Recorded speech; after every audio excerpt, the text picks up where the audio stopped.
జీవితంలో ఎన్నోసార్లు రకరకాల సమస్యలు నాలుగు వైపుల నుండి చుట్టుముడతాయి. ఆ సమస్యలు ఎన్నో విధాలుగా ఉంటాయి. అది ధనం సమస్య కావచ్చు, లేక కుటుంబం సమస్య కావచ్చు, లేదా ఏదైనా బంధుత్వం సమస్య కావచ్చు. ఒక్కోసారి సమస్య అర్థం కాకపోవచ్చు, మిమ్మల్ని సందిగ్ధంలో పడేయచ్చు. ఇలా ఎన్నో సమస్యలు రావచ్చు. కనుక ఎప్పుడు ఏ సమస్య వచ్చినా దానికి కావలసిన పరిష్కారం మనలోనే, మన మనసులోనే ఉంటుంది. దాన్ని మనం ఆత్మ అంటాం.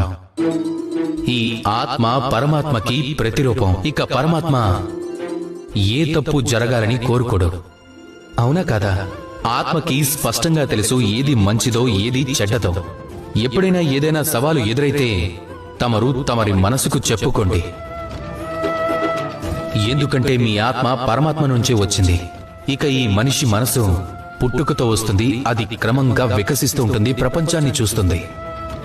ఎప్పుడైతే తమరిలోని మనసు ఆత్మ రెండు ఒక్కటిగా మారతాయో, ఒకదానితో మరొకటి మమేకం అవుతాయో, ఆ రోజు తమరి జీవితంలో ఎలాంటి సమస్య ఉండదు, ఎలాంటి కష్టాలు రావు, ఆపదలనేవే రావు.